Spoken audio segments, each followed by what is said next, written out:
ਅੱਛਾ ਰਾਜੇ, ਇੱਕ ਦੋ ਕੁਐਸਚਨ ਸੀਗੇ, ਮੈਨੂੰ ਪ੍ਰੋਬਲਮ ਪੁੱਛੀ ਸੀ ਇੱਕ ਸਟੂਡੈਂਟ ਨੇ, ਮੈਂ ਉਹੀ ਡਿਸਕਸ ਕਰਨ ਲੱਗਾ ਅੱਜ। ਵੈਸੇ ਮੈਂ ਅੱਜ ਸਵੇਰ ਤੋਂ ਆਈ ਕਾਰਡ ਵਗੈਰਾ ਵੰਡ ਰਿਹਾ, ਸਟੂਡੈਂਟਸ ਨੂੰ ਵੀ ਪਤਾ ਹੀ ਹੈ, ਇੱਥੇ ਆਈਆਂ ਹੋਈਆਂ ਗਰਲਸ ਬਹੁਤ, ਅਤੇ ਉਹਦੇ 'ਚ ਟਾਈਮ ਲੱਗੀ ਗਿਆ, ਅਤੇ ਤਾਂ ਕਰਕੇ ਮੈਂ ਲੈਕਚਰ ਰਿਕਾਰਡ ਤਾਂ ਕਰਨ ਲੱਗਾ, ਬਟ ਇਹਦੇ 'ਚ ਮੈਂ ਉਹ ਪਹਿਲਾਂ ਉਹ ਪ੍ਰੋਬਲਮਸ ਡਿਸਕਸ ਕਰਨ ਲੱਗੀਆਂ ਜਿਹੜੀਆਂ ਮੈਨੂੰ ਸਟੂਡੈਂਟਸ ਨੇ ਪੁੱਛੀਆਂ। ਸਭ ਤੋਂ ਪਹਿਲਾਂ ਇੱਕ ਫੰਕਸ਼ਨ fxy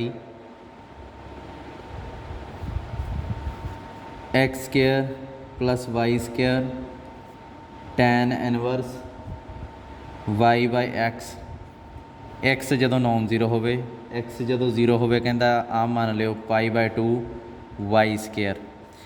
इनू थोड़ा जिहा चेंज जिहा करके एग्जाम्पल लिखी हुई है। वैसे जिन्हें प्रॉब्लम पूछी उन्होंने समझ लग गई हो भी किस क्वेश्चन की मैं गल कर रहा।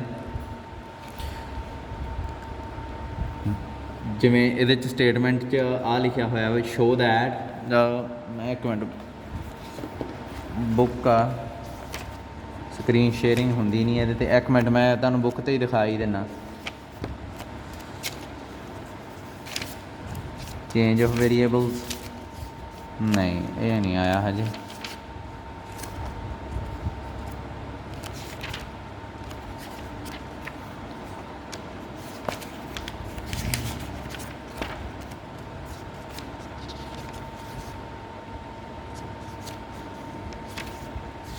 डबल डेरीवेटिव वाली सी, चलो ऊँ ही करा देना। मेरे को बुक इस टाइम है नहीं है, मेरे को जो भी स्क्रीन शॉट जिदे भी ये उन्हें बच्ची ने भेजा होया मैं वो भेज दूँगा। चलो ਇਹਦਾ हल करते हैं। ਇਹਦੇ 'ਚ ਉਹਨੇ ਜਿਹੜੀ स्टेटमेंट भेजी सी ਉਹਦੇ 'ਚ लिखा होया सी भी शो करो कि fxy 00 not equal to fyx 00 है। ठीक है, आप दोवें कैलकुलेट करने अगे कई बार ये क्वेश्चन ये वर्गा करवाया, बट एक चीज़ याद रखियो कि जो एक्स आ जी वो नॉन जीरो तो फंक्शन की वैल्यू ए है, जो जीरो वो अलग जी वैल्यू दी हुई है, तो इनू बुक च इस चीज़ को किमें लिखा होगा 0 वाई एक्स की वैल्यू जो जीरो है ये बन जाता आ वाला फंक्शन बन जाता। एक्स की जगह पर जीरो रखा होया उन्हें सीधा, ये अड नहीं दिता होया, वो मैं ही लिख लिया क्योंकि मैंने दिसी जाता जो एक्स की जगह जीरो आऊगा तो फंक्शन आ वाला बन जाऊगा। वैसे फंक्शन जो एक्स नॉन जीरो आ तो वह की लिखा होया उन्हें x square plus y square i tan inverse y by x जदों एक्स नॉन जीरो। आ दोवें चीज़ां लिखिया हुई, इतों मैं चक के आ चीज़ लिख ली कि जो एक्स जीरो तो आ बन जाता, जो एक्स नॉन जीरो तो आ बन जाता। आप आ चीज़ चैक करनी है। फिर fxy 00 ये वैल्यू की होंगी है, मैं तुहानूं अगे भी दस्सिया सी fx का with respect to y derivative करना की आऊगा। सब तो पहला लिमिट कि पऊगी k अप्रोचिज टू 0 है ना, ये बन जाऊगा। थोड़े जे बेसिक चीज़ां वो मैं दोबारा नहीं दसणियां क्योंकि अगे भी ये चीज़ां डिस्कस हो चुकी हैं। ये बन जाता हुंदा fx बाई fx का इत्थे y के कंपोनेंट चेंज हो जाऊगा। फिर fx इनिशियल एलीमेंट वही, फिर इत्थे k ये तो रहन दा ना, 2-3 क्वेश्चन डिस्कस हो चुकी हैं। सो fx 0 के डिस्कस कर लग्या मैं की आंदा, इनू 1 लिख लो fx 0 के ये वैल्यू की कट्टांगे। जितों तक मैनूं लगता इनू लिमिट च प्रॉब्लम आई होगी, जेडे भी स्टूडेंट नूं लिमिट लैन च प्रॉब्लम आई होगी क्योंकि होर तो कुछ नवा नहीं है। लिमिट एच अप्रोचेस टू 0 इत्थे की बन जाऊगा एफ एच के, फिर एफ इनिशियल पॉइंट केड़ा 0 के ओवर एच। एफ एच के की आऊगा, देखो एक्स की जगह 0 आ तो वैल्यू आ वाली, पर वाई की जगह तो की लिखांगे के, आ पॉइंट तो आउटपुट कढ़नी आप की आऊगा एच स्केयर के स्केयर टैन इनवर्स के बाय एच माइनस 0 के दी वैल्यू की आऊगी, जो 0 वाई की वैल्यू आ तो 0 के दी वैल्यू आ बन जूगी over h limit h approaches to 0। हुण जदों इहदी लिमिट लई है इत्थे वो स्टूडेंट नूं मेरे अकॉर्डिंग प्रॉब्लम आई होगी क्योंकि हरेक साल ये इत्थे ही स्टूडेंट अड़ते हैं। जदों मैं इत्थे एच की जगह पर 0 किया की बनिया, एच की जगह पर 0 0 स्केयर के स्केयर टैन इनवर्स के बटा एच जानी कि के बाय 0 वो की बन जाऊगा इनफिनिटी माइनस पाई बाय 2 के स्केयर, इत्थे एच की जगह पर 0 ठीक है। वैसे ਐਂ लिख नहीं सकते होंगे ਆਪਾਂ, पर सिर्फ ਤੁਹਾਡਾ अंदाज़ा ਲਵਾਉਣ वास्ते भी ये ਕਿਹੜੀ प्रॉब्लम आ ਉਹ डिस्कस ਕਰਨ ਲੱਗੇ ਆਪਾਂ ਇੱਥੇ। के स्केयर ਦਾ ਕੀ ਆ ਜਾਊਗਾ, के स्केयर tan इनवर्स इनफिनिटी ਦਾ π/2 माइनस π/2, ਇੱਥੇ के स्केयर उमें ही पिछे पिया आ वाला ओवर 0। ਇਹ ਕੀ ਬਣ ਜਾਊਗਾ, ਇੱਕ ਦੂਜੇ ਨਾਲ ਕੱਟਿਆ ਕਿ 0, ਨੀਚੇ ਕੀ ਬਣ ਗਿਆ 0। ਸੋ 0/0 ਫਾਰਮ ਜਦੋਂ ਬਣ ਜਾਂਦੀ ਹੁੰਦੀ ਆ ਤਾਂ ਉਦੋਂ ਆਪਾਂ ਕੀ ਕਰਦੇ ਹੁੰਦੇ ਆ, ਲੌਪੀਟਾਰ ਰੂਲ ਲਾਉਣੇ ਹੁੰਦੇ ਆ, ਜਿਹਨੂੰ ਸਟੂਡੈਂਟ ਗਲਤੀ ਨਾਲ ਐਲ ਹੌਸਪੀਟਲ ਰੂਲ ਵੀ ਕਹਿੰਦੇ ਆ। ਉਹਦਾ ਮਤਲਬ ਕੀ ਹੁੰਦਾ, ਲੌਪੀਟਾਰ ਰੂਲ 'ਚ ਕੀ ਕਰਦੇ ਹੁੰਦੇ ਆ ਆਪਾਂ ਕਿ ਉੱਪਰਲੇ ਦਾ ਡੈਰੀਵੇਟਿਵ ਕਰ ਦਿੰਦੇ ਆ, ਨੀਚੇ ਵਾਲੇ ਦਾ ਡੈਰੀਵੇਟਿਵ ਕਰਦੇ ਆ। ਪਰ ਡੈਰੀਵੇਟਿਵ ਕਰਨਾ ਕਿਹਦੇ ਵਿਦ ਰਿਸਪੈਕਟ ਟੂ ਆ, ਇਹ ਚੀਜ਼ ਸਭ ਤੋਂ ਵੱਡੀ ਪ੍ਰੋਬਲਮ ਹੈ ਇੱਥੇ। ਵਿਦ ਰਿਸਪੈਕਟ ਟੂ ਐਕਸ ਕਰਨਾ, ਵਿਦ ਰਿਸਪੈਕਟ ਟੂ ਵਾਈ ਕਰਨਾ, ਵਿਦ ਰਿਸਪੈਕਟ ਟੂ ਐਚ ਕਰਨਾ, ਜਾਂ ਵਿਦ ਰਿਸਪੈਕਟ ਟੂ ਕੇ ਕਰਨਾ। ਸਭ ਤੋਂ ਪਹਿਲਾਂ ਇੱਥੇ ਵੇਰੀਏਬਲ ਦੇਖੋ ਕਿੰਨੇ ਦਿਸ ਰਹੇ ਆ ਸਾਰੇ 'ਚ, ਐਚ ਕੇ ਬਸ ਐਚ ਅਤੇ ਕੇ 'ਚ ਚੁਣਨਾ, ਐਕਸ ਵਾਈ ਦੀ ਤਾਂ ਗੱਲ ਹੀ ਨਾ ਕਰੋ। ਹੁਣ ਡੈਰੀਵੇਟਿਵ ਐਚ ਦੇ ਵਿਦ ਰਿਸਪੈਕਟ ਟੂ ਕਰਨਾ ਕਿ ਕੇ ਦੇ, ਇਹ ਕੁਐਸਚਨ ਆ। ਇਹਨਾਂ 'ਚੋਂ ਰਾਜੇ ਜਿਹੜੀ ਇਹ ਲਿਮਿਟ ਹੁੰਦੀ ਆ ਨਾ ਐਚ ਅਪਰੋਚਿਸ 0, ਇਹਦੇ ਵਿਦ ਰਿਸਪੈਕਟ ਟੂ ਡੈਰੀਵੇਟਿਵ ਕਰਨਾ ਹੁੰਦਾ। ਸੋ ਸਾਰੇ ਵੇਰੀਏਬਲ ਦੇਖਣ ਦੀ ਲੋੜ ਵੀ ਨਹੀਂ ਹੁੰਦੀ, ਲਿਮਿਟ ਨੂੰ ਦੇਖੀਦਾ ਹੁੰਦਾ ਵਿਦ ਰਿਸਪੈਕਟ ਟੂ ਐਚ। ਪਰ ਇੱਥੇ ਤਾਂ ਦੋ ਵੇਰੀਏਬਲ ਆ, ਕੇ ਵੀ ਪਿਆ ਐਚ ਵੀ ਪਿਆ। ਸੋ ਐਚ ਤੋਂ ਇਲਾਵਾ ਬਾਕੀ ਨੂੰ ਕੌਨਸਟੈਂਟ ਮੰਨ ਕੇ ਡੈਰੀਵੇਟਿਵ ਕਰਕੇ ਦੇਖ ਲਓ ਕੀ ਆਊਗਾ ਉੱਪਰ। ਜਾਣੀ ਕਿ ਸਿੱਧੀ ਜੀ ਗੱਲ ਆ, ਪਾਰਸ਼ਲ ਡੈਰੀਵੇਟਿਵ ਮੈਂ ਕਰਨ ਲੱਗਾ ਵਿਦ ਰਿਸਪੈਕਟ ਟੂ ਐਚ। ਸੋ ਉੱਪਰਲੇ ਦਾ ਪਾਰਸ਼ਲ ਡੈਰੀਵੇਟਿਵ, ਕੇ ਨੂੰ ਕੌਨਸਟੈਂਟ ਮੰਨ ਕੇ, ਨੀਚੇ ਦਾ ਵੀ ਵਿਦ ਰਿਸਪੈਕਟ ਟੂ ਐਚ ਕਰ ਦਿਓ ਪਾਰਸ਼ਲ ਡੈਰੀਵੇਟਿਵ। ਕੀ ਆਊਗਾ ਇੱਥੇ, H square plus k square, ਇਹ ਉਵੇਂ ਰੱਖ ਲਿਆ। ਇਹਦਾ ਵਿਦ ਰਿਸਪੈਕਟ ਟੂ ਐਚ ਕੀਤਾ 1/1 plus K by H the whole square ਤਾਂ ਆਉਣਾ ਹੀ ਆਉਣਾ। ਵਿਦ ਰਿਸਪੈਕਟ ਟੂ ਐਚ ਕੀਤਾ minus k by h square ਆ ਜਾਊਗਾ। ਫਿਰ ਪਲੱਸ ਦਾ ਸਾਈਨ ਪਾ ਕੇ ਇਹਨੂੰ ਉਵੇਂ ਰੱਖ ਲਿਆ tan inverse k by H ਨੂੰ, ਅਤੇ ਨਾਲ ਜੋ ਪਿਆ ਵਾ ਇਹਦਾ ਡੈਰੀਵੇਟਿਵ ਕੀਤਾ ਵਿਦ ਰਿਸਪੈਕਟ ਟੂ ਐਚ ਕੀ ਆਊਗਾ 2h। ਇਹਦੀ ਤਾਂ ਗੱਲ ਹੀ ਨਾ ਕਰੋ ਕਿਉਂਕਿ ਇਹਦੇ 'ਚ ਐਚ ਹੈ ਹੀ ਨਹੀਂ। ਸੋ ਇਹਦਾ ਆ ਜਾਊਗਾ 0, ਨੀਚੇ ਵੀ ਐਚ ਦਾ 1। ਸੋ ਲਿਮਿਟ ਫੇਰ ਉਵੇਂ ਹੀ। ਲੌਪੀਟਾਲ ਰੂਲ ਲਾਤਾ, ਪਾਰਸ਼ਲ ਡੈਰੀਵੇਟਿਵਸ ਹੋ ਜਾਂਦੇ ਇੱਥੇ। ਜੇ ਦੋ ਵੇਰੀਏਬਲ ਆ ਤਾਂ ਪਾਰਸ਼ਲ ਡੈਰੀਵੇਟਿਵਸ ਹੋ ਜਾਣਗੇ, ਜੇ ਇੱਕ ਆ ਤਾਂ ਡੈਰੀਵੇਟਿਵ ਹੋ ਜਾਊਗਾ। ਹੁਣ ਇੱਥੇ ਇਹਦਾ ਕੀ ਕਰੀਏ, ਇਹਨੂੰ ਸਿੰਪਲੀਫਾਈ ਕਰਨਾ ਪੈਣਾ। ਐਚ ਅਪਰੋਚਿਸ ਟੂ 0, ਜਿਹੜਾ tan inverse k by H ਆ, ਸਭ ਤੋਂ ਪਹਿਲਾਂ ਇਹਨੂੰ ਸਿੰਪਲੀਫਾਈ ਕਰਕੇ ਦੇਖਣਾ ਪਊਗਾ। ਐਚ ਸਕੇਅਰ ਉੱਪਰ ਚਲਾ ਜਾਊਗਾ, ਕੀ ਆਊਗਾ H square plus k square. ਇਹਦਾ ਇੱਕ ਹੀ ਪਾਰਟ ਮੈਂ ਕਰਕੇ ਦਿਖਾਊਂਗਾ ਕਿਉਂਕਿ ਦੂਜਾ ਤੁਹਾਨੂੰ ਕਰਨਾ ਆ ਜਾਣਾ ਆਪਾ ਹੀ। ਐਚ ਸਕੇਅਰ ਕੇ ਸਕੇਅਰ ਬਣ ਜਾਊਗਾ ਨਾ ਆਹ, ਇਹਨੂੰ ਸਿੰਪਲੀਫਾਈ ਕਰਕੇ ਆਹ ਚੀਜ਼ ਬਣ ਜਾਣੀ ਆ। ਨਾਲ ਕੀ ਪਿਆ minus k by h square, ਆਹ ਨਾਲ ਉਵੇਂ ਪਿਆ tan ਇਨਵਰਸ ਕੇ ਬਟਾ ਐਚ 2h। ਐਚ ਸਕੇਅਰ ਨਾ ਐਚ ਸਕੇਅਰ ਕੱਟਿਆ ਗਿਆ, ਇੱਥੇ ਵੀ ਕੇ ਸਕੇਅਰ ਹੋਣਾ। H square plus k square ਨਾ ਇਹ ਕੱਟਿਆ ਗਿਆ, ਇਹ ਰਹਿ ਗਿਆ minus k plus 2h tan inverse k by h. Limit h approaches to ਕੀ ਹੈ 0। ਇਹਨੇ ਕੇ 'ਤੇ ਤਾਂ ਇਫੈਕਟ ਪਾਉਣਾ ਨਹੀਂ ਕਿਉਂਕਿ ਐਚ ਇਹਦੇ 'ਚ ਨਹੀਂ ਹੁੰਦੀ। ਸੋ ਇਹ ਤਾਂ ਮਾਈਨਸ ਕੇ ਰਹਿ ਗਿਆ। ਇਹਦਾ ਆਨਸਰ ਕੀ ਆਊਗਾ ਰਾਜੀ, ਅੱਗੇ ਵੀ ਇਹਦਾ ਆਪਾਂ ਕੀਤਾ tan ਇਨਵਰਸ ਕੁਛ ਵੀ ਇਹ ਹਮੇਸ਼ਾ π/2 ਤੋਂ ਛੋਟਾ ਹੁੰਦਾ, ਬਾਊਂਡਡ ਹੁੰਦਾ। ਨਾਲ ਦੀ ਚੀਜ਼ ਆ ਜਿਹੜੀ ਇਹ ਕਿੱਧਰ ਨੂੰ ਚੱਲੀ ਆ, ਨਾਲ ਦੀ ਚੀਜ਼ ਆ ਜਿਹੜੀ ਉਹ ਦੇਖੋ ਆਹ ਜਿਹੜੀ ਹੈ ਐਚ ਅਪਰੋਚਿਸ ਟੂ 0 ਕੀਤਾ ਕੀ ਆਊਗਾ 2h, ਇਹ 0 ਵੱਲ ਨੂੰ ਚਲੀ ਜਾਣੀ ਆ। ਆਹ ਬਾਊਂਡਡ ਆ। ਸੋ ਬਾਊਂਡਡ ਆ ਨਾ ਜਿਹੜਾ, ਉਹ ਕੋਈ ਇਫੈਕਟ ਨਹੀਂ ਪਾਊਗਾ, ਜਾਣੀ ਕਿ ਇਹ ਆਨਸਰ ਕੀ ਰਹੂਗਾ ਉਹਦਾ 0 ਹੀ ਆਊਗਾ। ਇਹ ਮੈਂ ਅੱਗੇ ਵੀ ਡਿਸਕਸ ਕੀਤੀ ਹੋਈ ਆ ਸੇਮ ਚੀਜ਼। ਐਕਸ tan ਇਨਵਰਸ ਐਕਸ, ਜਾਂ ਇੱਥੇ tan ਇਨਵਰਸ ਕੁਛ ਵੀ ਲਿਖਿਆ ਹੋਇਆ, ਲਿਮਿਟ ਐਕਸ ਅਪਰੋਚਿਸ ਟੂ 0, ਆਨਸਰ ਕੀ ਆਊਗਾ 0 ਆਊਗਾ। ਸੋ ਇੱਥੇ ਐਚ ਅਪਰੋਚਿਸ ਟੂ 0 ਆ, ਜਾਣੀ ਕਿ ਆਹ ਮੂਰਲਾ ਫੰਕਸ਼ਨ ਹੈ 0 ਵੱਲ ਨੂੰ ਅਪਰੋਚ ਕਰੂਗਾ। ਆਹ ਜਿਹੜਾ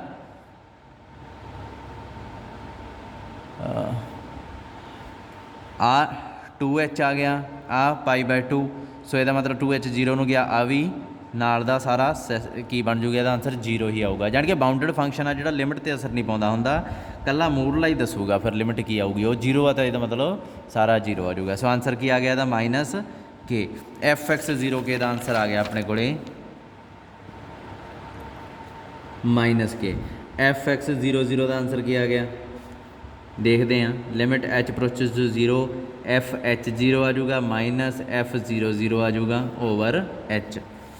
ਇਹੀ ਕੱਢਣਾ ਨਾ ਹੁਣ। fx 0 ਕੇ ਲੱਭ ਗਿਆ, fx 00 ਆਪਾਂ ਲੱਭ ਲੈਂਦੇ ਹਾਂ, ਫਿਰ ਇੱਥੇ ਭਰ ਦਾਂਗੇ fx 00। ਇਹਦੇ ਵਾਸਤੇ fh 0 ਦੀ ਵੈਲਿਊ ਕਿਵੇਂ ਕੱਢੀਏ, ਆਪਣੇ ਕੋਲ ਫੰਕਸ਼ਨ ਆ ਦਿੱਤਾ ਹੋਇਆ, ਇਹਦੇ 'ਚ x ਦੀ ਜਗ੍ਹਾ ਤੇ ਨੌਨ ਜ਼ੀਰੋ ਤਾਂ ਆ ਫੰਕਸ਼ਨ ਚੁਣਨਾ, x ਦੀ ਜਗ੍ਹਾ ਜ਼ੀਰੋ ਤਾਂ ਆ ਫੰਕਸ਼ਨ ਚੁਣਨਾ।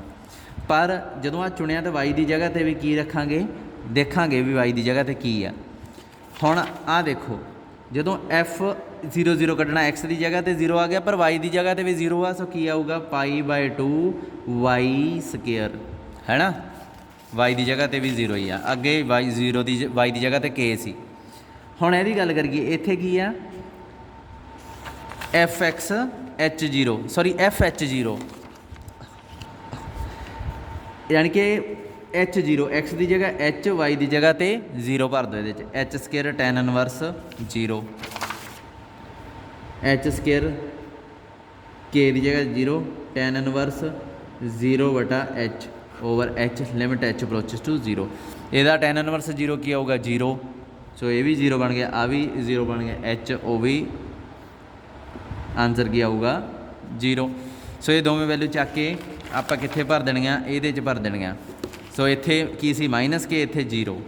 ਸੋ fx/y 0 ਮੈਂ ਕੱਢਣਾ ਤੁਹਾਨੂੰ ਦਿਖਾਤਾ ਕੀ ਆਇਆ, ਲਿਮਿਟ ਕੀ ਸੀਗਾ ਇਹ k ਅਪਰੋਚਸ 0, ਇੱਥੇ ਕੀ ਆ -k, ਦੂਜੇ ਪਾਸੇ 0 ਓਵਰ k, ਅਤੇ ਇਹਦਾ ਆਨਸਰ ਕੀ ਆਊਗਾ ਲਿਮਿਟ k ਅਪਰੋਚਸ ਟੂ 0, ਇੱਥੇ -1 ਰਹਿ ਜਾਊਗਾ, -1 ਤੇ ਕੋਈ ਇਫੈਕਟ ਨਹੀਂ ਪੈਣਾ, ਇਹ ਆਨਸਰ -1 ਆ ਜਾਊਗਾ। ਹੁਣ ਜਿਹੜਾ fy(x)(0)(0) ਇਹ ਤੁਸੀਂ ਆਪ ਕੱਢਣਾ। ਇੱਕ ਚੀਜ਼ ਯਾਦ ਰੱਖਿਓ, ਲੋਪਿਟਲ ਰੂਲ ਫੇਰ ਲੱਗੂਗਾ, ਹੈ ਨਾ। ਅਤੇ ਆਪਾਂ ਇਹ ਦੇਖਣਾ ਵੀ ਡੈਰੀਵੇਟਿਵ ਕਿਹਦੇ ਵਿਦ, ਪਾਰਸ਼ਲ ਡੈਰੀਵੇਟਿਵ ਕਰਨਾ ਕਿਹਦੇ ਵਿਦ ਰਿਸਪੈਕਟ ਟੂ। ਜੇ ਇੱਥੇ ਲਿਮਿਟ h ਅਪਰੋਚਸ ਟੂ 0 ਆ ਤਾਂ h ਦੇ, ਜੇ k ਅਪਰੋਚਸ ਟੂ 0 ਆ ਤਾਂ k ਦੇ, ਬਸ ਇੰਨਾ ਕੀ ਆ। ਹੋਰ ਜੇ ਪ੍ਰੋਬਲਮ ਆਈ ਤਾਂ ਮੈਨੂੰ ਦੱਸ ਦਿਓ, ਮੈਨੂੰ ਨਹੀਂ ਲੱਗਦਾ ਇਸ ਕੁਐਸਚਨ 'ਚ ਹੋਰ ਕੁਛ ਰਹਿ ਗਿਆ। ਲੋਪਿਟਲ ਰੂਲ ਕਰਕੇ ਹੀ ਬੱਚੇ ਕਨਫਿਊਜ਼ ਹੋਏ ਹੋਣਗੇ ਮੇਰੇ ਅਕੋਰਡਿੰਗ, ਕਿਉਂਕਿ ਹਰ ਸਾਲ ਹੁੰਦੇ ਆ। ਉਸ ਤੋਂ ਬਾਅਦ ਇੱਕ ਹੋਰ ਕੁਐਸਚਨ ਸੀ, ਮੈਨੂੰ ਦੇਖ ਲੈਣ ਦਿਓ। ਹਾਂ, ਇਹ ਵਾਲਾ ਕੁਐਸਚਨ ਸੀ, ਇਹ ਹੋਮੋਜੀਨੀਅਸ ਆਇਲਰ ਥਿਓਰਮ ਵਾਲੇ ਕੁਐਸਚਨ ਆ ਨਾ, ਜਿਹੜੇ ਉੱਥੇ ਪਿਆ ਬਈ ਫੰਕਸ਼ਨ ਹੋਮੋਜੀਨੀਅਸ ਹੈ ਜਾਂ ਨਹੀਂ ਹੈ। ਐਕਸਰਸਾਈਜ਼ ਮੈਂ ਦੇਖਦਾ ਜੇ ਮੈਨੂੰ ਮਿਲ ਜੇ ਤਾਂ, ਇਹ ਹੈਗੀ ਆ ਐਕਸਰਸਾਈਜ਼ 4th D ਦਾ, ਇਹ ਕੁਐਸਚਨ ਹੈਗਾ 7ਵਾਂ, 4th D ਦਾ 7ਵਾਂ ਕੁਐਸਚਨ ਆ, ਉਹਦਾ ਪਹਿਲਾ ਪਾਰਟ ਆ ਮੈਨੂੰ ਲੱਗਦਾ ਇਹ, ਹਾਂ ਪਹਿਲਾ ਪਾਰਟ ਆ। ਇਹਦੇ 'ਚ ਫੰਕਸ਼ਨ ਦਿੱਤਾ x² y² x + y ਆ ਦਿੱਤਾ, x ਕਰਲ ਸਕੇਅਰ u ਕਰਲ x² ਦਿੱਤਾ, y ਕਰਲ ਸਕੇਅਰ u ਕਰਲ x ਕਰਲ y ਦਿੱਤਾ, 2 ਕਰਲ u ਕਰਲ x ਦਿੱਤਾ। ਪ੍ਰੂਫ ਆ, ਇਹ ਚੀਜ਼ ਆਪਾਂ ਪ੍ਰੂਫ ਕਰਨੀ ਆ, ਠੀਕ ਹੈ। ਸੋ ਇਹਦਾ ਟੂ ਪ੍ਰੂਫ ਇਹਦਾ ਕਿਵੇਂ ਕਰੀਏ। ਸਭ ਤੋਂ ਪਹਿਲਾਂ ਰਾਜੇ ਜਦੋਂ ਆਹ ਚੀਜ਼ ਲਿਖੀ ਹੋਵੇ ਆਪਾਂ ਇਹ ਦੇਖਣਾ ਵੀ u ਹੋਮੋਜੀਨਸ ਫੰਕਸ਼ਨ ਹੈਗਾ ਕਿ ਨਹੀਂ ਹੈਗਾ। ਇੱਥੇ ਬੱਚੇ ਨੂੰ ਪ੍ਰੋਬਲਮ ਆਈ, ਕਹਿੰਦਾ u ਹੋਮੋਜੀਨਸ ਫੰਕਸ਼ਨ ਨਹੀਂ ਹੈ, ਪਰ ਇਹ 100% ਹੋਮੋਜੀਨਸ ਫੰਕਸ਼ਨ ਹੈ। ਆਪਾਂ ਕੀ ਕਹਿੰਦੇ ਹਾਂ, x ਦੀ ਕੋਈ ਪਾਵਰ ਬਾਹਰ ਨਿਕਲ ਜੇ ਤਾਂ ਪਿੱਛੇ ਕੀ ਆ, ਕੋਈ ਨਾ ਕੋਈ ਆਪਣੇ ਕੋਲੇ ਬੱਚੇ y/x 'ਚ ਫੰਕਸ਼ਨ ਰਹਿ ਜੇ। ਸੋ ਇੱਥੇ ਮੈਂ ਕੀ ਕਰੂੰਗਾ, x ਦੀ 4 ਕਾਮਨ ਕੱਢੂੰਗਾ। ਹਾਂ, x ਦੀ 4 ਕਾਮਨ ਕੱਢਿਆ ਅਤੇ ਪਿੱਛੇ ਕੀ ਰਹਿ ਜਾਊਗਾ y² x²। ਦੇਖੋ ਇਹਨੂੰ x² ਨਾਲ x ਦੀ 4 ਕੱਟਿਆ ਗਿਆ, x² ਹੀ ਬਚੂਗਾ, ਅਤੇ ਨੀਚੇ ਕੀ ਰਹਿ ਗਿਆ x + y। ਇਹ ਕੀ ਆ x², ਓਏ ਸੌਰੀ ਦੁਬਾਰਾ ਨਹੀਂ ਕਰਨਾ। ਅੱਛਾ, ਇਹਨੂੰ ਹੁਣ ਨੀਚੇ ਵਾਲੇ 'ਚੋਂ ਵੀ x ਬਾਹਰ ਕੱਢ ਲਓ, ਇਹਨੂੰ ਐਂ ਲਿਖ ਲਓ x4 y/x ਦਾ ਹੋਲ ਸਕੇਅਰ, ਨੀਚੇ 'ਚੋਂ ਵੀ x ਬਾਹਰ ਕੱਢ ਲਓ 1 + y/x। ਇਹਦੇ ਨਾਲ ਇਹਨੂੰ ਕੱਟ ਦੋ, ਕੀ ਆਊਗਾ 3 x ਦੀ 3, ਪਿੱਛੇ ਇੱਕ ਫੰਕਸ਼ਨ ਜਿਹਾ ਬਚ ਗਿਆ, ਉਹਦਾ ਨਾਮ ਲਿਖ ਦਿੰਦੇ ਆ fy/x, ਠੀਕ ਆ। ਇੱਥੇ ਲਿਖਣਾ ਵੀ ਹੁੰਦਾ ਆਪਾਂ ਵੇਅਰ y/x ਇਜ਼ y/x ਦਾ ਹੋਲ ਸਕੇਅਰ 1 + y/x। ਆਹ ਚੀਜ਼ ਫੰਕਸ਼ਨ ਆ ਗਿਆ ਕਹਿੰਦਾ। ਹੁਣ ਇਹਦਾ ਮਤਲਬ ਕੀ ਹੈ, therefore u is a homogeneous function of degree 3। So 3 degree का होमोजीनियस फंक्शन होगा, यदा मतलब बाय आयलर्स थ्योरम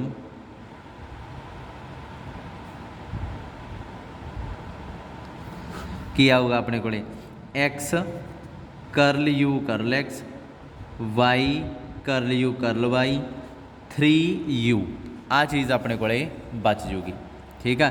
इनू लिख लिया 1 पर हुण देखो इत्थे अपने कोले डबल डेरीवेटिव होया होया तो इनू देख के तुहानूं की लगदा कि डबल डेरीवेटिव किहदे विद रिस्पैक्ट टू होया। देखो एक्स की जगह तो एक्स स्केयर कदों आऊगा जो partial derivative with respect to x हो जाऊगा। अगेन डिफरेंशिएट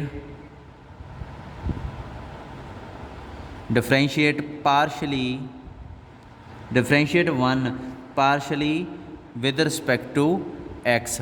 जिहड़ा आ वन लिखिया होया इनू पार्शली डिफरेंशिएट कर दो विद रिस्पैक्ट टू एक्स। देखते हैं की आउंदा।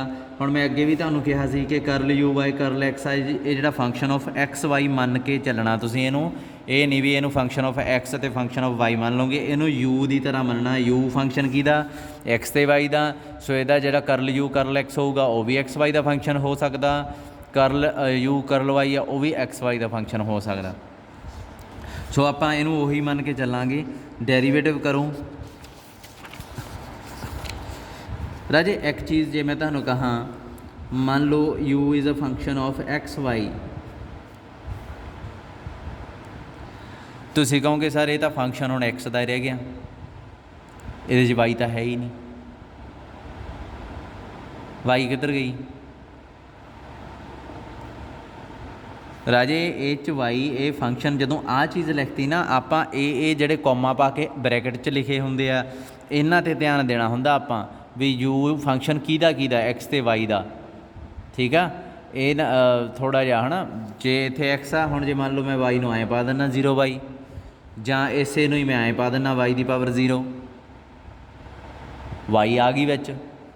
सो ये ना सोचो भी कल्ला हाँ वो चलो मान लो फंक्शन कल्ला एक्स का ही बन गया वो, पर जदों भी यू आ गया उत्थे करल यू ओवर करल जिहड़ा वाई आ ते करल यू ओवर करल एक्स आ, इन्हां नूं आपां यू की तरह ट्रीट करना हुंदा।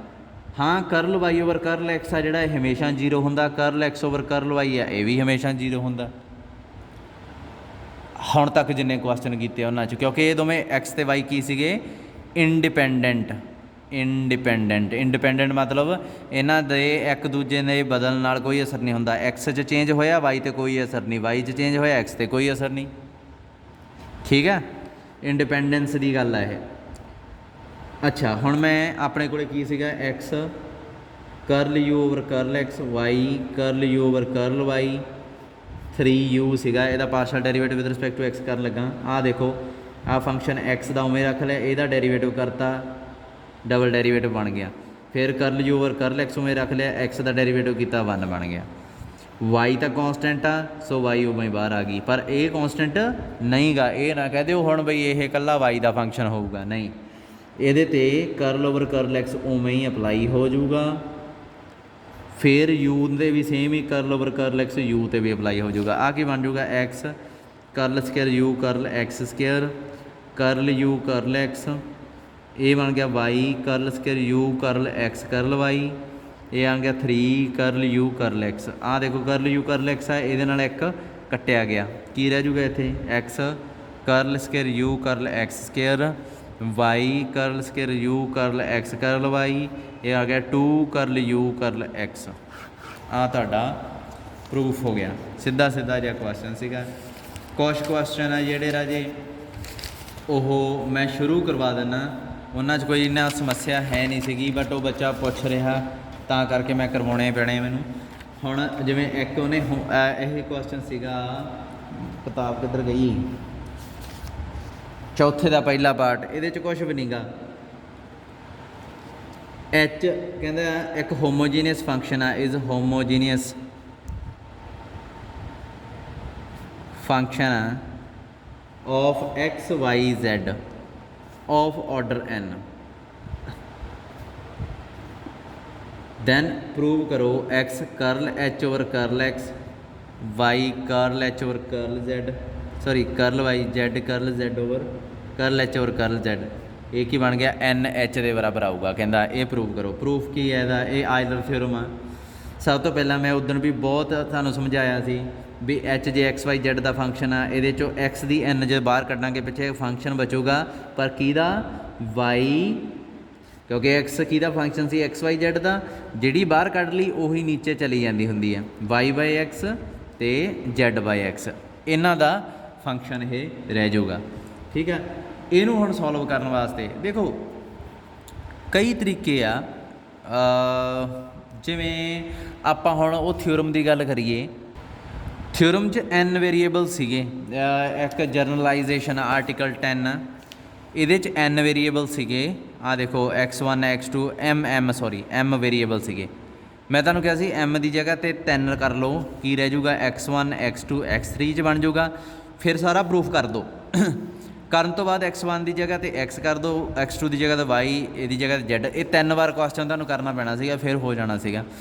ਪਰ ਥੋੜ੍ਹਾ ਜਿਹਾ ਮੈਨੂੰ ਲੱਗਦਾ ਚੇਨ ਰੂਲ ਇਹਦੇ 'ਚ ਲੱਗਦਾ ਜਿਹੜਾ, ਉਹਦੇ ਤੋਂ ਡਰ ਗਏ ਹੋਣਗੇ ਬੱਚੇ। ਜਿੱਥੋਂ ਤੱਕ ਮੈਨੂੰ ਲੱਗਦਾ ਨਾ ਆਹ ਜਿਹੜਾ ਰੂਲ ਆ ਚੇਨ ਰੂਲ, ਸੋ ਮੈਂ ਕਰਵਾ ਦਿੰਦਾ। ਚਲੋ ਇਹਦੇ 'ਚ ਰਾਜੇ ਐਂ ਕਰਦੇ ਆ, ਕਿਉਂਕਿ ਇਹ ਲੰਮਾ ਚੌੜਾ ਕੰਮ ਆ। ਇਹਨਾਂ ਦੇ ਨਾਂ ਲਿਖ ਲੈਂਦੇ ਆ, ਲੈਟ y/x। ਆਪਾਂ ਜਮਾਂ ਥਿਓਰਮ ਵਾਂਗੂ ਫੋਲੋ ਕਰਨਾ, ਬੇਸ਼ੱਕ ਥਿਓਰਮ ਨਾਲ ਖੋਲ੍ਹ ਲਓ। z/x ਆ ਜਿਹੜੀ, ਉਹਨੂੰ v ਲੈ ਲਿਆ, ਠੀਕ ਆ। ਹੁਣ h ਕੀ ਬਣ ਗਿਆ, x ਦੀ n f u ਅਤੇ v ਦਾ ਫੰਕਸ਼ਨ। ਇਹ ਯਾਦ ਰੱਖਿਓ ਬਈ u ਅਤੇ v ਕੀ ਹੈ। ਕਰਲ h ਓਵਰ ਕਰਲ x ਕੀ ਆਊਗਾ। ਹੁਣ ਇਹ ਕੈਲਕੂਲੇਟ ਕਰਨਾ। ਸਭ ਤੋਂ ਪਹਿਲਾਂ ਇਹਨੂੰ ਉਵੇਂ ਰੱਖ ਲਓ, ਇਹਦਾ ਡੈਰੀਵੇਟਿਵ। ਫਿਰ ਇਹਨੂੰ ਉਵੇਂ ਰੱਖ ਲਓ, ਪਹਿਲੇ ਦਾ ਡੈਰੀਵੇਟਿਵ। x ਦੀ n ਇਹਦਾ ਡੈਰੀਵੇਟਿਵ ਆ ਜਿਹੜਾ, ਇਹ ਤੁਹਾਨੂੰ ਡਰਾ ਗਿਆ ਹੋਣਾ ਮੈਨੂੰ ਲੱਗਦਾ। ਮੈਂ ਤੁਹਾਨੂੰ ਅੱਗੇ ਵੀ ਦੱਸਿਆ ਸੀਗਾ। ਹੁਣ ਤੁਹਾਨੂੰ ਪਤਾ ਵੀ u ਆ ਜਿਹੜਾ, f ਆ ਜਿਹੜਾ ਫੰਕਸ਼ਨ ਕਿਹਦਾ ਹੋ ਗਿਆ, u ਅਤੇ v ਦਾ। ਅਤੇ u ਅਤੇ v ਅੱਗੇ ਕਿਹਦੇ ਫੰਕਸ਼ਨ ਆ, u ਹੈਗਾ xy ਦਾ ਅਤੇ v ਹੈਗਾ xz ਦਾ। ਜਾਂ ਮੈਂ ਇੱਥੇ z ਵਿੱਚ ਸ਼ਾਮਲ ਕਰਨੀ ਹੋਵੇ, ਮੈਂ ਐਂ ਕਰ ਸਕਦਾ ਵੀ ਇੱਥੇ z ਦੀ ਪਾਵਰ 0 ਲੈ ਲੂੰਗਾ, ਇੱਥੇ y ਸ਼ਾਮਲ ਕਰਨੀ ਹੋਵੇ y ਦੀ ਪਾਵਰ 0 ਲੈ ਲੂੰਗਾ। ਜਾਣੀ ਕਿ u ਅਤੇ v ਦੋਵੇਂ ਰਲਾ ਕੇ xyz ਦੇ ਫੰਕਸ਼ਨ ਬਣਦੇ ਆ। ਦੋਵਾਂ 'ਚ xyz ਹੈਗੀ ਆ। ਸੋ ਆਪਣੇ ਕੋਲ ਕੀ ਆ, ਸਭ ਤੋਂ ਪਹਿਲਾਂ ਮੈਂ ਤੁਹਾਨੂੰ ਦੱਸਿਆ ਸੀ ਵੀ ਜਦੋਂ ਇਹੋ ਜਿਹਾ ਕੁਐਸਚਨ ਆਉਂਦਾ, ਆਪਾਂ ਦੇਖਣਾ with respect to x derivative ਹੋਇਆ। ਸੋ ਸਭ ਤੋਂ ਪਹਿਲਾਂ ਦੇਖੋ f ਕਿਹਦਾ ਫੰਕਸ਼ਨ ਆ, u ਦਾ। ਸੋ ਕਰਲ f ਓਵਰ ਕਰਲ u ਆ ਜਾਊਗਾ, ਕਰਲ f ਓਵਰ ਕਰਲ v ਵੀ ਆ ਜਾਊਗਾ। ਇੱਥੇ ਨੀਚੇ ਕਰਲ u ਆਪ ਲਾਇਆ, ਉੱਪਰ ਕਰਲ u ਆਪ ਲਾ ਦਿਓ। ਨੀਚੇ ਕਰਲ ਵੀ ਆਪ ਲਾਇਆ, ਉੱਪਰ ਕਰਲ ਵੀ ਆਪ ਲਾ ਦਿਓ। ਕਰਲ ਕਿਉਂ, ਕਿਉਂਕਿ u ਆਪ ਸਾਡੇ 3 ਵੇਰੀਏਬਲ ਦਾ ਫੰਕਸ਼ਨ ਆ। ਜੇ ਇੱਕ ਦਾ ਹੁੰਦਾ ਮੈਂ ਇੱਥੇ ਸਮੋਲ d ਪਾ ਦੇਣੀ ਸੀ। ਜੇ u ਫੰਕਸ਼ਨ ਹੁੰਦਾ, u ਅਤੇ v ਰਲ ਕੇ ਦੋਵੇਂ t ਦੇ ਫੰਕਸ਼ਨ ਹੁੰਦੇ ਨਾ, ਮੈਂ ਇੱਥੇ du/dt ਪਾਉਣੀ ਸੀ। ਪਰ ਉਹਨਾਂ ਨੇ ਪੁੱਛਿਆ ਵੀ ਇੱਥੇ ਫਿਰ dh/dt ਹੋਣਾ ਸੀਗਾ, ਹੈ ਨਾ। ਚਲੋ ਕੋਈ ਗੱਲ ਨਹੀਂ। ਹੁਣ ਇੱਥੇ u ਆ ਜਿਹੜਾ ਫੰਕਸ਼ਨ ਹੈਗਾ, ਉਹ ਗਾਂ ਫਿਰ ਤਿੰਨਾਂ ਦਾ। ਸੋ ਫਿਰ ਇੱਥੇ ਕਰਲ, ਪਰ ਐਂਡ ਕਿਹਦੇ 'ਤੇ ਹੋਣਾ, ਹਮੇਸ਼ਾ x 'ਤੇ ਹੋਣਾ। ਕਿਹਦੇ 'ਤੇ, ਇਹਦੇ 'ਤੇ।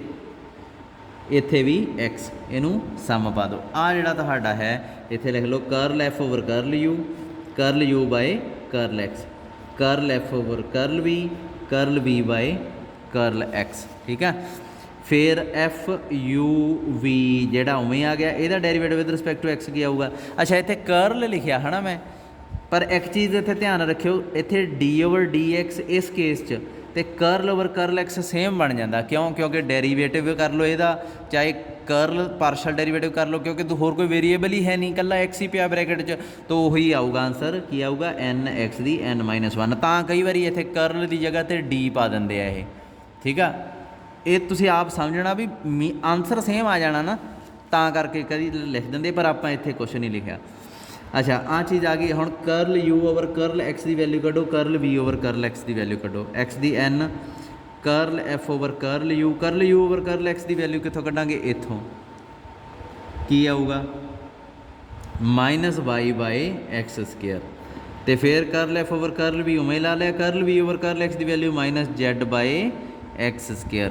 ਅਤੇ ਇੱਥੇ ਕੀ ਆਊਗਾ, f u v n x ਦੀ n-1।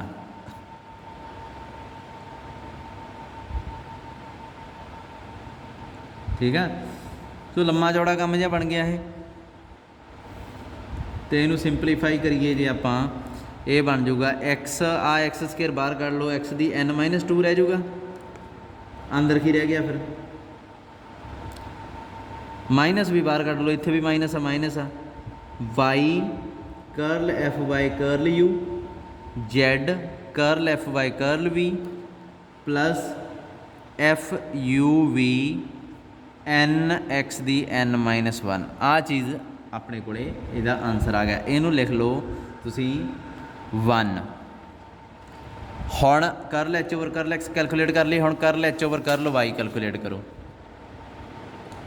ਐਚ ਕੀ ਸੀਗਾ? ਉਹੀ ਐਕਸ ਦੀ n f you v curl H over curl y calculate ਕਰੋਗੇ ਕੀ ਆਊਗਾ? ਦੇਖੋ ਐਕਸ ਦੀ ਐਨ 'ਤੇ ਕੋਈ ਅਸਰ ਨਹੀਂ ਹੋਣਾ ਐਤਕੀ, ਐਕਸ ਦੀ ਐਨ ਕੌਂਸਟੈਂਟ ਵੱਜੂਗਾ। ਪਿਛਲੇ ਦਾ derivative with respect to y ਕਰਨਾ। ਹੁਣ ਇਹਦਾ ਕਿਵੇਂ ਕਰਨਾ ਇਹ ਤੁਸੀਂ ਥੋੜ੍ਹਾ ਜਿਹਾ ਦਿਮਾਗ ਲੜਾਓ। ਕੀ ਆਊਗਾ? ਸਭ ਤੋਂ ਪਹਿਲਾਂ curl F over curl u curl F over curl v, ਕਿਉਂਕਿ f is a function of u and v. ਹੁਣ ਗਾਂ ਦੇਖੋ ਯੂ ਫੰਕਸ਼ਨ ਕਿਹਦਾ? ਤਿੰਨਾਂ ਦਾ, ਤਾਂ ਇੱਥੇ ਪਾ ਦਿਓ ਕਰਲ। ਜੇ ਇੱਕ ਦਾ ਹੋਵੇ ਤਾਂ ਡੀ। ਨੀਚੇ ਐਂਡ ਕਿਹਦੇ 'ਤੇ ਕਰਨਾ? ਇਹਦੇ 'ਤੇ ਵਾਈ 'ਤੇ, ਕਰਲ ਵਾਈ ਕਰਲ ਵਾਈ। ਜੇ ਇੱਥੇ ਡੀ ਹੁੰਦਾ ਇੱਥੇ ਵੀ ਡੀ ਵਾਈ ਲਿਖ ਦੇਣਾ ਸੀ, ਇੱਥੇ ਪਲੱਸ ਪਾ ਦੇਣਾ। ਐਕਸ ਦੀ n curl F over curl u y curl v ਕੀ ਆਊਗਾ? ਕਰਲ ਵਾਈ ਇਹ ਆ ਜਾਊਗਾ 1/x। ਇਹ ਉੱਥੋਂ ਹੀ ਵੈਲਿਊ ਕੱਢ ਲੈਣੀ ਆ ਜਿੱਥੋਂ ਤੁਸੀਂ ਪਹਿਲਾਂ ਕੱਢੀ, ਇੱਥੋਂ ਹੀ। ਕਰਲ ਯੂ ਓਵਰ ਕਰਲ ਵਾਈ ਦੇਖੋ 1/x ਕੌਂਸਟੈਂਟ ਬਣੂਗਾ, ਵਾਈ ਦਾ ਡੈਰੀਵੇਟਿਵ 1। ਅਤੇ ਸੇਮ ਸੈਂਸ 'ਚ ਇੱਥੇ ਕਰਲ ਵੀ ਆਉਣਾ ਰਾਜੇ, ਸੌਰੀ, ਕਿਉਂਕਿ f is a function of v, f is a function of u.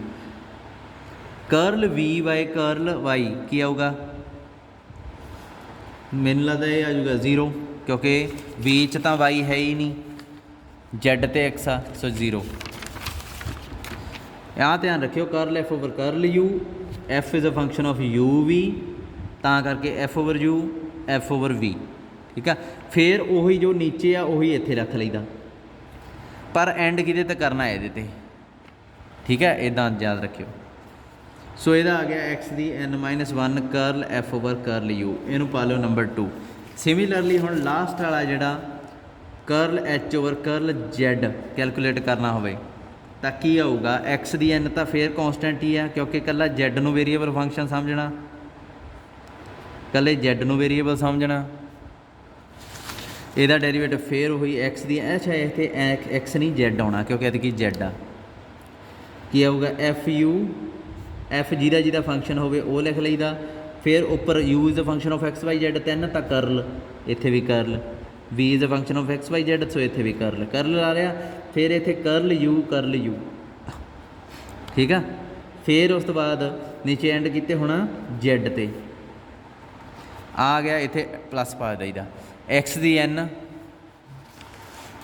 Curl F over curl u by z ਕੀ ਆਊਗਾ? ਮੇਰੇ ਅਕੋਰਡਿੰਗ ਇਹ 0 ਆਊਗਾ, ਕਿਉਂਕਿ ਯੂ ਆ ਜਿਹੜਾ ਉਹਦੇ 'ਚ ਜ਼ੈਡ ਹੈ ਹੀ ਨਹੀਂ ਸੀ। ਫਿਰ ਵੀ ਬਾਏ ਜ਼ੈਡ ਦਾ ਇਹ ਵੀ ਕੱਢ ਲਓ, 1/x ਆ ਜਾਊਗਾ। ਕਰ ਲਿਓ ਆਪੇ, ਐਫ ਬਾਈ ਵੀ ਇਹ 1/x ਆ ਜਾਊਗਾ। ਇਹਨੂੰ ਸੋਲਵ ਕਰੋਗੇ, ਐਕਸ ਦੀ n-1 curl F over curl ਵੀ ਆ ਗਿਆ। ਇਹਨੂੰ 3 ਪਾ ਲਓ। 3 ਚੀਜ਼ਾਂ ਹੱਲ ਕਰ ਲਈਆਂ, 1 2 3। ਇਹਨੂੰ ਐਕਸ, ਇਹਨੂੰ ਜ਼ੈਡ ਨਾਲ, ਇਹਨੂੰ ਵਾਈ ਨਾਲ, ਅਤੇ ਪਹਿਲੇ ਨੂੰ ਐਕਸ ਨਾਲ ਪ੍ਰੋਡਕਟ ਕਰਕੇ ਮੈਂ ਐਡ ਕਰਨ ਲੱਗਾ। ਹੁਣ ਦੇਖਦੇ ਹਾਂ ਕੀ ਬਣਦਾ।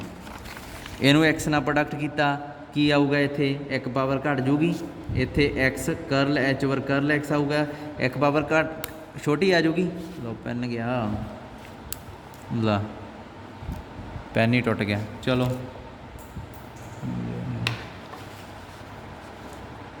ਇੱਕ ਪਾਵਰ ਘੱਟ ਗਈ, ਇੱਥੇ ਵੀ ਘਟੀ ਨਹੀਂ, ਮਤਲਬ ਵੱਧ ਗਈ, ਇੱਥੇ ਵੀ ਇੱਕ ਪਾਵਰ ਵੱਧ ਗਈ। ਆਹ ਚੀਜ਼ ਬਣ ਜੂਗੀ, ਇਹਨੂੰ ਨੋਟ ਰੱਖ ਲਓ। ਫਿਰ ਵਾਈ ਵਾਲੇ ਪਾਸੇ ਚਲੋ, ਇੱਥੇ ਮੈਂ ਵਾਈ ਵਾਲੀ ਚੀਜ਼ ਕੀ ਆਈ ਸੀ? ਆਹ ਵਾਲੀ। ਸੋ ਇੱਥੇ ਮੈਂ ਵਾਈ ਲਾਤੀ, ਇੱਧਰ ਵੀ ਵਾਈ ਲੱਗ ਗਈ, ਠੀਕ ਆ। ਅਤੇ ਜ਼ੈਡ ਵਾਲੀ 'ਚ ਇੱਥੇ ਜ਼ੈਡ ਲੱਗ ਗਈ, ਇੱਧਰ ਵੀ ਜ਼ੈਡ ਲੱਗ ਗਈ। ਹੁਣ ਤਿੰਨਾਂ ਨੂੰ ਬਸ ਆਪਾਂ ਜੋੜਨਾ, ਜੋੜ ਕੇ ਆਪਾਂ ਦੇਖਦੇ ਹਾਂ ਵੀ ਕੀ ਆਪਣੇ ਕੋਲੇ ਬਚਦਾ ਹੈਗਾ।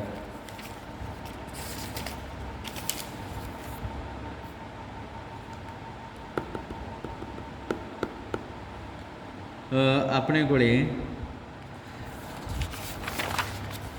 ਮੈਂ ਵੈਲਿਊ ਭਰਨ ਲੱਗਾ। ਹੁਣ ਥੋੜ੍ਹਾ ਜਿਹਾ ਟਾਈਮ ਲੱਗ ਜਾਣਾ ਇਸ ਕੁਐਸਚਨ ਨੂੰ, ਕਿਉਂਕਿ ਵੈਲਿਊ ਭਰਨੀਆਂ ਵੀ ਬਹੁਤ ਲੰਮੀਆਂ। ਹੁਣ ਵੈਲਿਊਜ਼ ਆ ਜਿਹੜੀਆਂ, ਇਹ ਤੁਸੀਂ ਇੱਕ ਵਾਰੀ ਨਾ ਨੋਟ ਰੱਖਿਓ, ਮੈਂ ਕੁਐਸਚਨ ਪੂਰਾ ਕਰਵਾ ਦਿੰਦਾ। ਆਪਣੇ ਕੋਲੇ x curl H over curl x, y curl H over curl y, z curl H over curl z, x ਬਾਹਰ ਰਹਿ ਗਿਆ। Curl H over curl x ਦੀ ਵੈਲਿਊ ਆਈ ਸੀ ਆਪਣੇ ਕੋਲ ਕੋਈ ਐਨ ਐਕਸ ਦੀ n-1 F you V minus x n-2 ਕੀਪ ਸੀ ਪਿੱਛੇ F y curl F over curl U, z ਸੀ ਨਾ ਇੱਥੇ z curl F over curl V. ਲਓ ਜੀ ਆਹ ਵੈਲਿਊ ਰੱਖ ਲਈ। ਫਿਰ ਦੂਜੇ ਦੀ ਵੈਲਿਊ ਆ ਗਈ, ਉਹ ਕੀ ਆ ਗਿਆ, ਆ ਨਾ ਐਕਸ ਆ ਜਿਹੜੀ ਪ੍ਰੋਡਕਟ ਕਰਤੀ ਸੀਗੀ ਮੈਂ, ਤੇ ਐਕਸ ਆਪਾਂ ਇੱਥੇ ਪਹਿਲਾਂ ਹੀ ਪ੍ਰੋਡਕਟ ਕਰਕੇ ਲਿਖਦੇ ਹਾਂ। ਫਿਰ ਵਾਈ ਨਾਲ ਜਦੋਂ ਪ੍ਰੋਡਕਟ ਕੀਤੀ ਸੀ ਤਾਂ ਕੀ ਆਇਆ ਸੀ, y x n-1 curl F over curl U. Product ਕਰਨ ਤੋਂ ਬਾਅਦ ਲਾਸਟ ਵਾਲੀ ਆਹ ਚੀਜ਼ ਕੀ ਬਣ ਗਈ ਸੀ, ਪ੍ਰੋਡਕਟ ਕਰਨ ਤੋਂ ਬਾਅਦ ਜ਼ੈਡ ਐਕਸ ਦੀ n-1 curl F over curl ਵੀ। ਹੁਣ ਜੋ ਕੱਟਿਆ ਜਾਂਦਾ ਉਹਨੂੰ ਕੱਟ ਦਿਓ, ਜੋ ਨਹੀਂ ਕੱਟਿਆ ਜਾਂਦਾ ਉਹਨੂੰ ਨਾ ਕੱਟੋ। ਆਪਣੇ ਕੋਲੇ ਕਿਹੜੀ ਕਿਹੜੀ ਚੀਜ਼ ਕੱਟੀ ਜਾ ਸਕਦੀ ਹੈ, ਐਫ ਵਾਲਾ ਫੰਕਸ਼ਨ ਆਪਾਂ ਚਾਹੁੰਦੇ ਹਾਂ ਬਈ ਆਹ ਜਿਹੜਾ ਨਾ ਆਹ ਰਹਿ ਜੇ, ਕਿਉਂਕਿ ਇਹ n ਬਣੂਗਾ ਅਤੇ ਆਹ z ਬਣੂਗਾ, ਨਹੀਂ ਐਚ ਸੌਰੀ ਐਚ, ਇਹ ਰਹਿ ਜੇ। ਇਸ ਤੋਂ ਇਲਾਵਾ ਬਾਕੀ ਸਾਰੇ ਕੱਟੇ ਜਾਣ, ਆਪਾਂ ਇਹ ਚਾਹੁੰਦੇ ਹਾਂ। ਆਹ ਦੇਖੋ ਐਕਸ ਦੀ power n-1 y f u minus x ਦੀ n-1 y curl f curl u, ਇਹਨੂੰ ਇਹਦੇ ਨਾਲ ਵੀ ਪ੍ਰੋਡਕਟ ਕਰੋ, ਮਾਈਨਸ ਐਕਸ ਦੀ n-1 z curl f curl ਵੀ।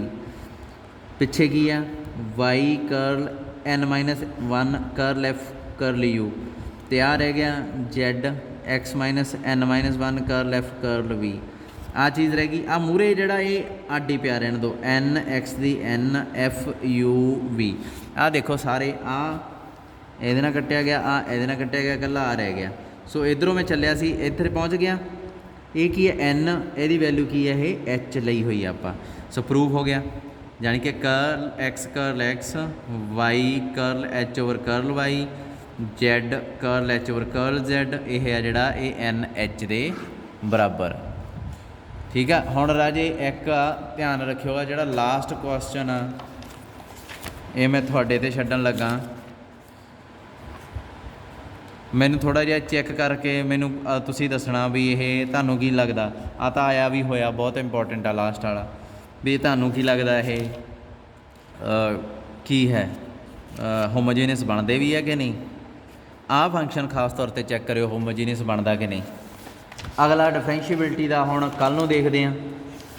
ਟੋਟਲ ਡੈਰੀਵੇਟਿਵਸ ਫੋਰਥ ਈ ਤੋਂ ਬਾਅਦ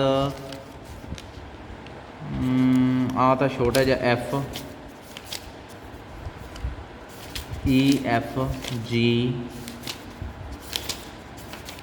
ਐਚ, ਈ ਐਫ ਜੀ ਐਚ, 4 ਐਕਸਰਸਾਈਜ਼ਾਂ ਰਹਿ ਗਈਆਂ ਆਪਣੀਆਂ ਪੂਰੀਆਂ।